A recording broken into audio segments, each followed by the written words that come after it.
kejadian yang memang sangat jarang sekali terjadi. Salah satu help koki atau help kitchen, anak-anak yang bantu-bantu di dapur, anak magang, ketika disuruh mindahin minyak panas dari kuali, minyak yang seharusnya dituangkan ke tempat penyimpanan minyak, tiba-tiba minyak itu membasahi tubuhnya. Dia tergelincir, jatuh tiba-tiba, seluruh tubuhnya habis terbakar oleh minyak panas itu.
Jadi kamu yang kebetulan sip malam ini, kamu ingetin juga sama teman-teman kamu, hati-hati. Ingat, kalau ngantuk, kalian jangan paksain, kalian gantian.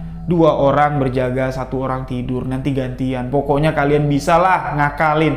Apalah dari jam 11 malam sampai pagi. Dengan apa yang baru diketahui oleh Reza di malam itu.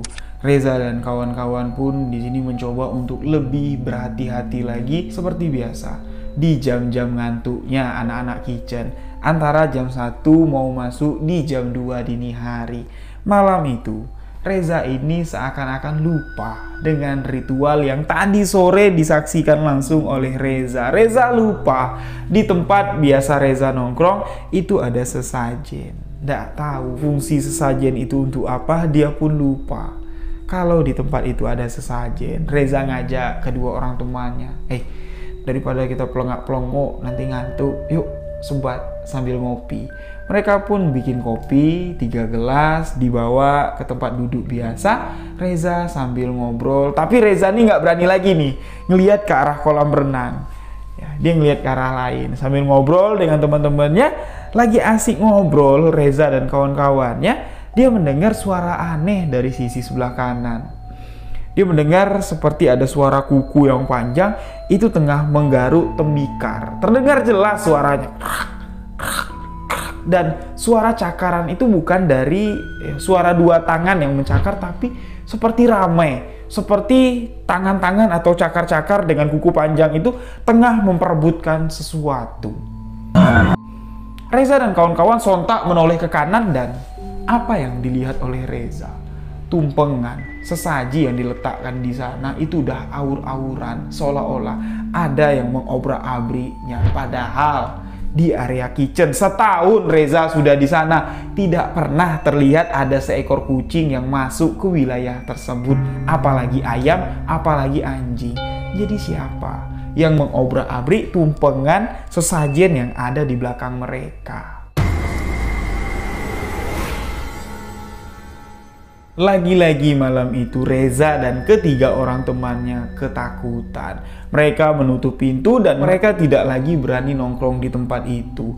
Mereka sudah merasa kalau tempat itu bukan tempat untuk nongkrong. Mereka lebih memilih untuk menghabiskan waktu walaupun nggak ngerokok. Nggak apa-apa, yang penting mereka tidak mengalami kejadian-kejadian aneh lagi. Itu pengalaman Reza dari awal dia masuk kerja di sana sampai setahun pas Reza bekerja di kitchen tersebut, di restoran hotel tersebut. Masuklah Reza ini di pertengahan tahun kedua. 1 tahun setengah Reza sudah bekerja di sana. Pengalaman-pengalaman kecil, pengalaman horor kecil sebenarnya banyak Reza bilang, tapi ya nggak mau diceritain. Kalau diceritain panjang sekali dia bilang. Jadi pengalaman-pengalaman yang berat aja lah ya, yang benar-benar menakutkan aja lah yang dibagikan Reza di video atau di tulisan yang dibagikannya ini. Nah, 1,5 tahun Reza bekerja di sana. Ini dia mengalami satu kejadian yang cukup menakutkan dan kalau Reza bilang agak sedikit lucu. Yang mengalami bukan Reza langsung, tapi adalah anak Dewi. Anak Dewi yang ditugaskan di bagian resto yang biasanya menerima orderan dari tamu dan mengantarkan orderan itu ke tempat tamu itu berada. Kalau tamu itu di resto, diantarkan ke resto, tapi kalau tamu itu di hotel ya terpaksa makanan itu diantarkan langsung ke pemesan yang ada di kamar hotel. Kejadian ini terjadi sekitar jam 11 malam, belum terlalu larut. Reza di sini mendapat telepon kalau ada orderan 1 porsi sate dan 1 porsi nasi goreng. Order itu langsung lah disikat habis lah sama teman-temannya Reza. Disajikan setelah masakan itu siap saji. Anak Dewi ditelepon.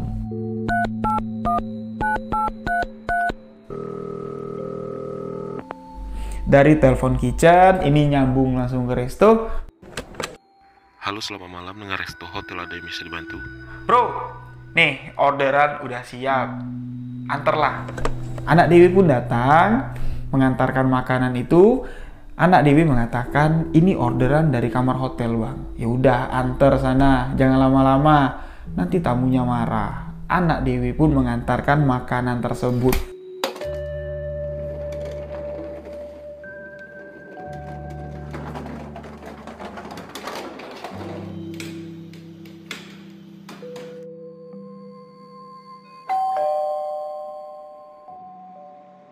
Belum lama, anak Dewi itu pergi naik mengantarkan makanan. Tiba-tiba si anak Dewi ini kembali lagi ke kitchen dengan membawa makanan yang masih utuh.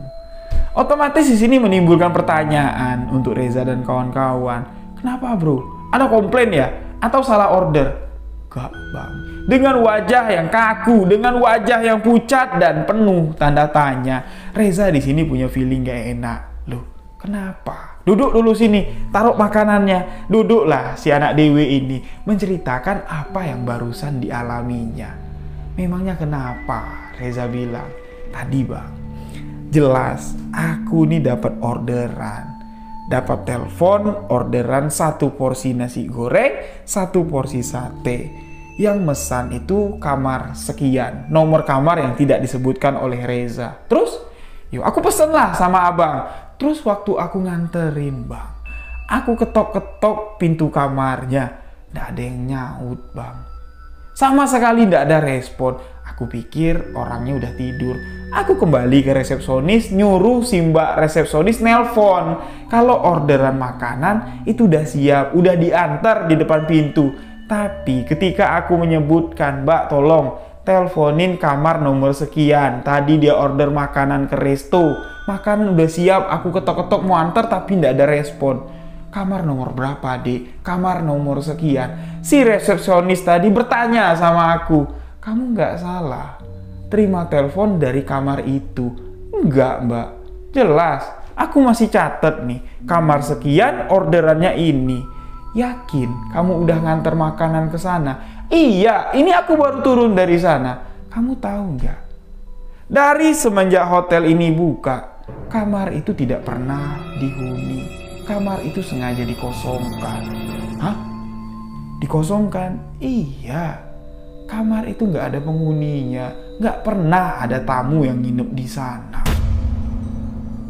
Itu pengakuan dari resepsionis dan Reza pun di sini kembali menegaskan, kamu nggak ngomong kalau orderan itu dari kamar hantu. Kalau tahu kayak gitu, nggak bakal kami bikin makanannya. Memang kenapa bang? Ya betul lah kata resepsionis, kamar itu tidak berpenghuni. Bukan sekali 2 kali deh, orderan fiktif datang dari kamar tersebut. Untung kamu nggak diketawain sama sosok penghuni kamar kosong tersebut. Biasanya anak Dewi atau anak resto yang mengantar makanan itu diketawain sama sosok penghuni kamar tersebut. Wajah pucat dari si anak Dewi ini semakin pucat dan dia mengatakan, nggak lagi-lagi bang, aku Dewi di hotel ini. beberapa kejadian yang lain pun dialami lagi oleh Reza. Dan ini ada satu cerita kisah yang dialami ya, peristiwa buruk yang dialami oleh salah satu staf temannya si Reza juga yang bernama Pak Bambang. Nama samaran Pak Bambang ini. Jadi Reza mengatakan setiap 1 tahun sekali, khususnya di bagian kitchen, ada pemilihan koki terbaik atau staf terbaik lah. Mereka yang menunjukkan kinerja baik, jarang bolosnya, jarang melakukan pergantian shift tanpa sepengetahuan eksekutif shift. Mereka dinilai dan mereka berhak menerima reward. Di tahun sekitar 2012-2013an itu, reward yang mereka dapat ini sebesar kurang lebih sekitar 3 juta. Reza bilang itu adalah nominal uang yang sangat besar sekali. Setiap karyawan, setiap anggota kitchen pada saat itu mengharapkan tahunan mereka mendapat reward. Jadi dapat uang tambahan lah jatuhnya. Dan di tahun itu yang mendapatkan reward adalah Pak Bambang. Pak Bambang ini selaku sebagai tangan kanan dari eksekutif chef, atau kalau di dalam dunia koki, dalam dunia perkitchenan disebut dengan demi chef. Hari itu seluruh anggota kitchen dikumpulkan oleh eksekutif chef dan disebutlah yang mendapatkan reward tahun ini adalah Pak Bambang. Semoga kinerja dari Pak Bambang untuk tahun ke depan semakin ditingkatkan. Dan untuk teman-teman yang lain, jangan berkecil hati dengan Pak Bambang. Mentang-mentang beliau demi chef, beliau mendapatkan reward ini enggak, tapi dari hasil penilaian dan dari hasil kinerja lah Pak Bambang berhak mendapatkan hadiah ini. Pak Bambang yang senang pun pada hari itu mengajak seluruh anggota kitchen untuk nongkrong di depan hotel. Itu ada warung bakso. Yuk, makan bakso dulu kita. Aku yang traktir. Karena nominal uang 3 juta ini besar. Pak Bambang mentraktir. Nih beli rokok, nih beli minum, nih beli bakso. Mereka makan besar lah pada hari itu. Namun 2 hari setelah Pak Bambang ini menerima uang dari eksekutif chef, uang reward yang beliau dapatkan, Pak Bambang ini datang ke kitchen itu pada sore hari dengan wajah yang sangat murung sekali. Pak Bambang dengan Reza pada sesi itu, mereka ini berdampingan untuk melakukan atau bekerja di shift malam. Reza bertanya lah sama Pak Bambang, "Pak Bos, kenapa tuh muka kok ditekuk? Bukannya baru dapat duit reward senang, nih malah kok murung sekali. Kenapa Pak?" Tanya Reza dengan lemah lembut. Pak Bambang di sini awalnya tidak ingin mengatakan sepatah kata pun. Dia masuk ke ruang ganti, mengganti pakaiannya. Di sore hari itu orderan sepi. Reza duduklah dengan Pak Bambang. Pak Bambang di sini dicoba ditanya lagi oleh Reza. "Kenapa Pak? Kok nggak kayak seperti biasa? Biasanya Bapak yang menghidupkan suasana kerja di sini. Kok sekarang malah Bapak yang cemberut? Kayaknya berat sekali lah yang ada di pikiran Bapak." Barulah beliau menceritakan, Za, kamu bilang aku senang dapat duit reward 3 juta kemarin. Ya senang sih senang, Za. Aku bisa membelikan hadiah untuk anak aku yang ulang tahun. Anak pertama aku kan ulang tahun. Dia minta sepeda dari tahun lalu, tapi aku nggak ada duit. Nah, alhamdulillah kemarin kan aku dapat reward, ya aku belikanlah dari uang 3 juta itu sepeda. Anakku senang sekali. Tapi dibalik kesenangan anakku, kesenangan keluargaku, kami mendapatkan musibah. Musibah apa Pak? Tanya Reza dengan nada yang agak sedikit cemas. Anakku yang aku belikan sepeda kecelakaan, Za. Ditabrak motor ketika dia sedang main sepeda. Innalillahi. Reza di sini kaget dan bertanya, "Sekarang gimana Pak kondisi anak Bapak?" "Ya itulah yang aku pusingkan. Dapat reward 3 juta, aku bakal mengeluarkan uang lebih dari 3 juta. Anakku kritis, Za. Sekarang ada di ICU, dia koma, gak sadarkan diri. Udah 2 hari, Za. Pusing palaku." "Ya udah Pak, kalau beban Bapak sekarang lagi berat, pikiran Bapak lagi Bapak pulang aja lah, gampang lah, biar aku yang gantiin posisi Bapak." Enggak lah, Za. Aku pulang ke rumah sakit juga bukan buat aku tenang. Aku malah lebih khawatir lagi, Za. melihat kondisi anakku dengan alat-alat medis yang menempel di tubuhnya tanpa ada kejelasan gimana sebenarnya kondisi anakku. Yo biarinlah, aku menenangkan diri di sini. Pak Bambang nggak mau pulang dia masih tetap mau kerja. Reza pun di sini tidak dapat berbuat apa-apa. Tapi dari apa yang diceritakan oleh Pak Bambang, Reza di sini ingat 2 hari yang lalu, 2 malam yang lalu tepatnya, kejadian yang dialami oleh Reza langsung. Ada sesuatu yang gak lazim dilihat oleh Reza. Tepatnya sore hari Pak Bambang menerimakan uang reward, dan di malam harinya Reza melihat penampakan sesuatu yang tak lazim yang terjadi di kitchen tersebut. Disclaimer dalam kisah yang dibagikan Reza, yang di bagian satu ini khususnya, Reza di sini tidak mengatakan apa yang dilihatnya ini adalah ada kaitannya dengan apa yang dialami oleh anak Pak Bambang, enggak. Tapi secara logika Reza menggambarkan ini ada kaitannya secara logika Reza saja. Jadi untuk sahabat-sahabat semua tolong tulis di komentar ini ada kaitannya atau tidak. Malam itu Reza bersama Pak Bambang yang pada malam itu bekerja menjadi pegawai shift malam, ditambah 1 orang teman Reza lagi. Mereka melakukan aktivitas seperti biasa, tapi di jam 10 Pak Bambang ini terlihat lelah sekali. Beliau masuklah ke tempat Reza dan kawan-kawan biasanya nonton TV atau ya cuma sekedar untuk istirahat. Itu adalah ruang eksekutif chef. Di sana ada meja, ada sofa juga yang bisa tempat rebahan, dan itu ada TV yang biasa sering mereka tonton. Itu adalah ruang eksekutif chef. Nah, di jam 10 Pak Bambang ini udah masuk duluan. Karena Pak Bambang beristirahat di sana, ketiduran dia di dalam sana. Otomatis Reza dan rekannya ini tidak berani masuk ke dalam, takut mengganggu istirahat dari Pak Bambang. Reza pun di sini duduklah di luar, ya, di meja kitchen sambil ngobrol-ngobrol dengan temennya. Tidak berasa waktu sudah menunjukkan dini hari, sudah lewat dari jam 1 dini hari. Karena Reza ini udah tidak berani lagi nongkrong di luar, nongkrong di taman tempat mereka biasa ngerokok dan ngopi. Karena banyak sekali kejadian aneh di sana, Reza memutuskan untuk menunggu waktu breakfast atau waktu menyajikan masakan breakfast ini di ruangan kitchen, ngobrol-ngobrol lah dengan temennya. Tapi tidak tahu kenapa Reza bilang temannya yang diajak ngobrol ini terlihat dari raut wajahnya makin waktu berlalu makin ngantuk, dan akhirnya tertidur di meja kitchen. Tinggallah Reza seorang diri.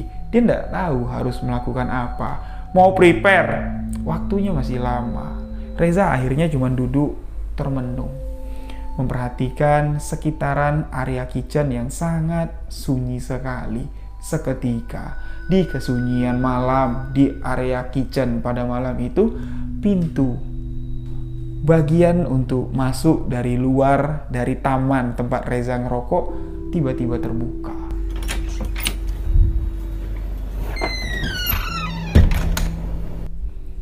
Setelah pintu itu terbuka, terlihat sosok mengerikan layaknya seekor gorila dengan wajah yang penuh ditumbuhi bulu, dengan taring yang menjulang ke bawah dan sorot mata merah.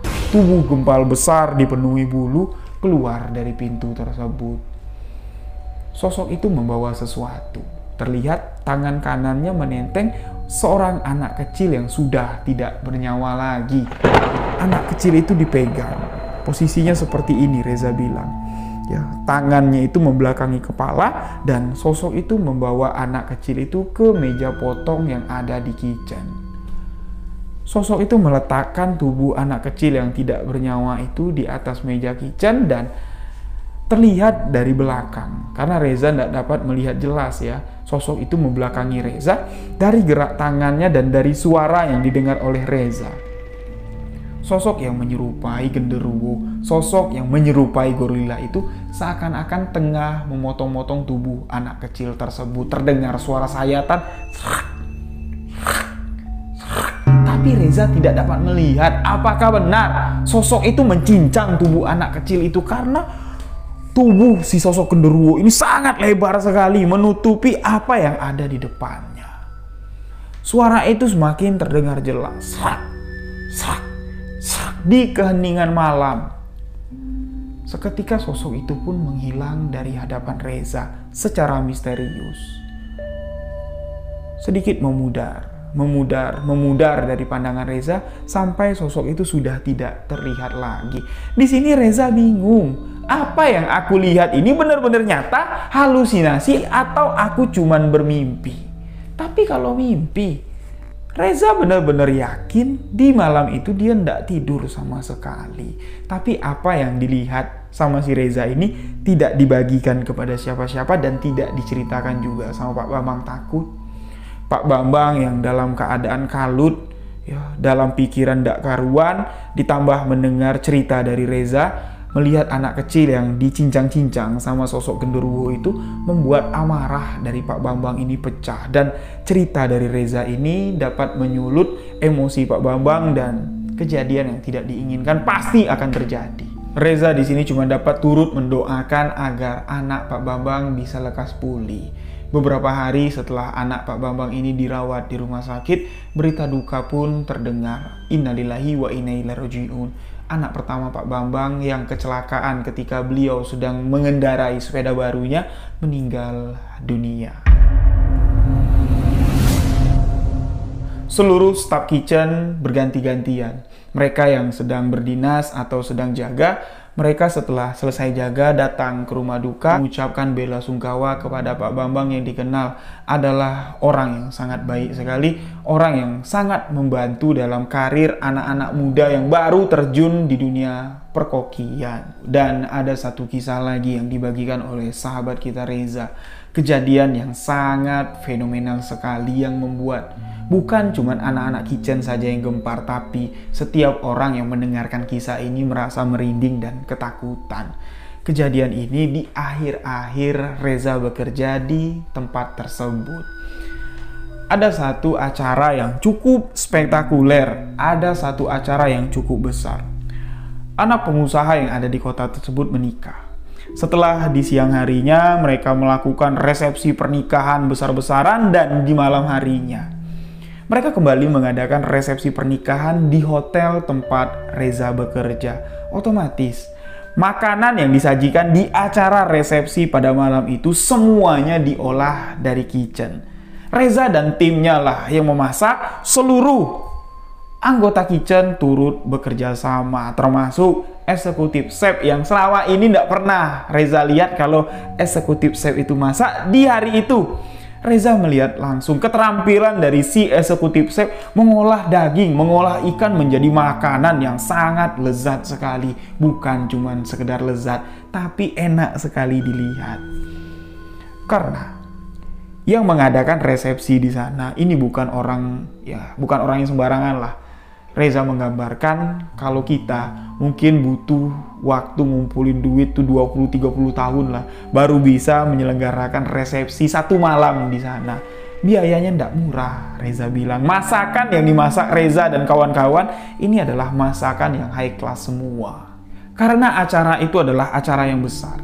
Persiapan yang dilakukan oleh pihak hotel juga ini bukan persiapan yang kaleng-kaleng. Mereka di sini mendatangkan 40 anak dewi untuk mempersiapkan dekorasi, untuk mempersiapkan aula yang akan dijadikan tempat resepsi. Anak-anak dewi ini 3 hari sebelum hari H ini dikumpulkan untuk geladi, untuk disebutkan dulu job desk kalian nanti di sana apa, dan pakaian yang akan kalian gunakan pakaiannya sudah disesuaikan oleh pihak hotel. Setelah acara geladi, 40 anak dewi ini disuruhlah pergi ke aula untuk menyusun bangku, untuk memasang sarung tempat duduk, untuk memasang sarung meja. Setelah semuanya selesai, anak-anak dewi ini pun dipersilakan untuk pulang. Dari 40 anak dewi, ada 2 orang wanita yang dikenal oleh Reza yang bernama Sri dan bernama Bunga. Kita sebut saja dengan nama Bunga. Reza kenal ketika anak dewi ini, kedua orang wanita ini pernah magang di hotel tersebut, pernah magang di resto, pernah lah ngobrol-ngobrol sama si Reza. Sri anaknya baik dan si Bunga adalah anaknya humoris, dan raut wajah dari si Bunga ini manis, si Reza bilang. Makanya di sini kita sebut dengan nama Bunga. Setelah acara geladi selesai, acara di aula pun selesai, 40 orang ini pulang, Bunga mengalami kecelakaan dan meninggal dunia di lokasi kejadian setelah pulang dari hotel tersebut. Jadi, dengan kecelakaan yang dialami oleh Bunga, Sri, teman dekat dari Bunga, merasa sangat terpukul sekali. Kecelakaan ini dialami oleh Sri dan Bunga. Mereka sama-sama keluar dari hotel tersebut, sama-sama naik ojek. Ojek yang ditumpangi oleh Bunga mengalami kecelakaan, tukang ojeknya selamat dan Bunga meninggal dunia di tempat. Anak-anak Dewi yang sudah dipersiapkan 40 orang sekarang tinggal 39 orang karena salah satu dari mereka sudah meninggal dunia. Tibalah di mana hari resepsi itu diselenggarakan. Acara resepsi besar-besaran itu diadakan di jam 7 malam. Anak-anak Dewi sudah berkumpul dari jam 3. Mereka sudah mengenakan pakaian yang sudah disesuaikan, sudah sesuai dengan prosedur hotel dan di jam 5 sore. Seluruh anak Dewi ini dikumpulkan di kantin. 39 anak Dewi dikumpulkan. Reza dan kawan-kawan sudah mempersiapkan makanan. Manajer restoran dan eksekutif chef mengatakan, kalian yang Dewi yang malam ini yang akan turun langsung untuk melayani tamu-tamu undangan, kalian makan dulu lah biar kalian fit. Saya tidak mau mendengar ada keluhan, istirahat dulu sebentar, kami capek, lapar, belum makan. Jadi sekarang kalian makan dulu biar nanti fit di jam 7 malam. Mereka pun berjejer di meja prasmanan yang sudah disediakan. Di atas meja prasmanan, Reza dan kawan-kawan sudah menyajikan makanan untuk disantap oleh anak-anak Dewi ini. Nah, jadi mereka ngantri ngambil prasmanan ketika si Sri ini mengambil makanan. Reza memperhatikan raut wajah Sri ini terlihat masih sangat murung. Sempat di situ Reza mengatakan, karena Reza menjaga meja prasmanan, "Dek, makan dulu, jangan kebanyakan ngelamun. Yang udah-udah kita kerja hari ini." Sri cuma melemparkan senyuman tanpa berkata sepatah kata pun. Selesai Sri ini mengambil makanan secukupnya. Makanan itu dibawa ke meja dan Reza masih terus memperhatikan karena terlihat dari raut wajah Sri ini sangat sedih sekali. Mungkin Sri ini ingat dengan almarhumah Bunga. Apa yang dipikirkan oleh Reza? Seakan-akan itulah yang terjadi. Di tengah hiruk pikuk anak-anak Dewi yang tengah menyantap makanan di sore hari itu, tiba-tiba si Sri ini berteriak, "Masya Allah! Masya Allah! Bunga! Bunga! Bunga, kok kamu di sini? Bunga! Masya Allah!" Teriakan histeris dari Sri ini membuat seluruh orang yang ada di sana memperhatikannya. Anak-anak kitchen langsung mengejar ke arah Sri. Langsung menggotong Sri masuk ke area kitchen. Sri yang dalam keadaan seperti orang yang tidak sadarkan diri, tubuhnya keras, memberontak dan terus mengucapkan, "Masya Allah, Masya Allah, Bunga, Bunga." Itulah yang terus diucapkan oleh Sri. Reza yang mencoba untuk menenangkan Sri. Mencoba untuk menenangkannya. "Dek, istighfar dek, sadar. Sadar, kamu ini kenapa?" Sedangkan orang-orang yang ada di kantin, yang tengah menyantap makanan, kaget melihat apa yang diucapkan oleh Sri. Menganggap kalau Sri ini kesurupan. Mereka tidak tahu apa yang diucapkan Sri ini, maksud dari ucapan itu apa, dia tidak tahu. Orang-orang ini tidak tahu. Jadi Reza dan anak-anak kitchen lah yang tahu apa maksud dari ucapan Sri ini. Setelah beliau sudah agak tenang, beliau menceritakan, "Bang, Masya Allah bang, aku ngeliat Bunga bang. Bunga ngantri bang, Bunga ngantri mau ngambil makanan bang. Hus, kamu jangan ngomong sembarangan, sumpah bang. Itu Bunga. Aku melihat Bunga berdiri dengan kepala yang darahnya bercucuran. Bunga menatap ke arahku bang. Wajahnya sangat sedih sekali."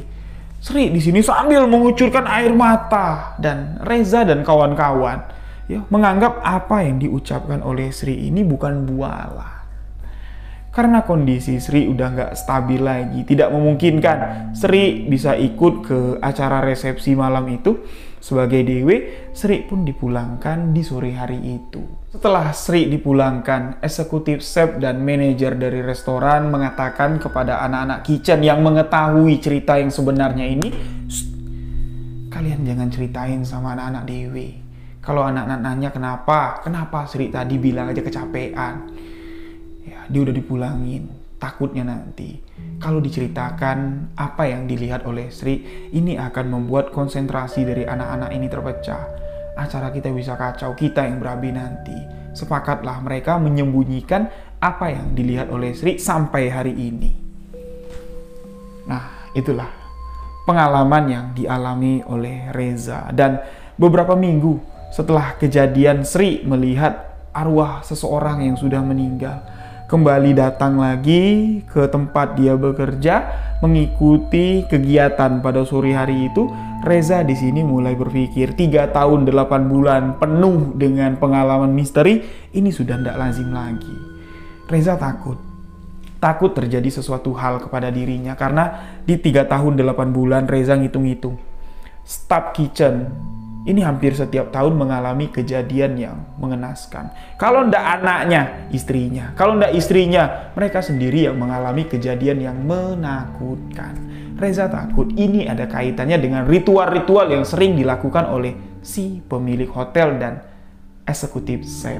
Reza memutuskan resign dari tempat tersebut. Nah, itulah sahabat-sahabat pengalaman dari sahabat kita Reza. Di sini juga dia tidak mengatakan apakah apa yang dialami dan apakah yang terjadi ini ada kaitannya dengan ritual pesugihan, tapi yang dirasakan Reza setiap ada acara besar di tempat tersebut pasti ada nyawa yang menjadi tumbal. Memang aneh terdengar, tapi itulah realita yang terjadi. Reza sekarang sudah memiliki usaha mandiri. Dia tobat bekerja di kitchen atau di restoran lah, karena pengalaman-pengalaman buruk selama 3 tahun 8 bulan itu menjadikan sebuah pelajaran untuk Reza. Jadi inilah kisah misteri yang dibagikannya. Mungkin kalau ada kesamaan nama karakter dalam kisah ini sama sekali tidak kami sengaja. Sesuai dari tulisan Reza, nama-nama itu sudah beliau samarkan, termasuk Reza. Itu adalah nama samaran dari sahabat kita ini. Saya tinggal membawa dan membacakannya untuk sahabat-sahabat semua. Jika ada salah-salah kata, salah ucap dalam penyampaian kisah ini, saya mohon maaf sebesar-besarnya. Untuk sahabat yang ingin berbagi pengalaman misteri, sahabat tinggal tuliskan dan tulisan sahabat kirim ke alamat email sebuahkisahmisteri@gmail.com. Jangan lupa dukung juga akun TikTok Sebuah Kisah Misteri, follow juga akun Instagram Sebuah Kisah Misteri Official dan akun Instagram pribadi saya Ryu.Wijaya91. Inilah Sebuah Kisah Misteri. Terima kasih untuk sahabat semua. Saya Ryu Wijaya mengucapkan wabillahi taufik wal hidayah. Wassalamualaikum warahmatullahi wabarakatuh. Salam Sebuah Kisah Misteri.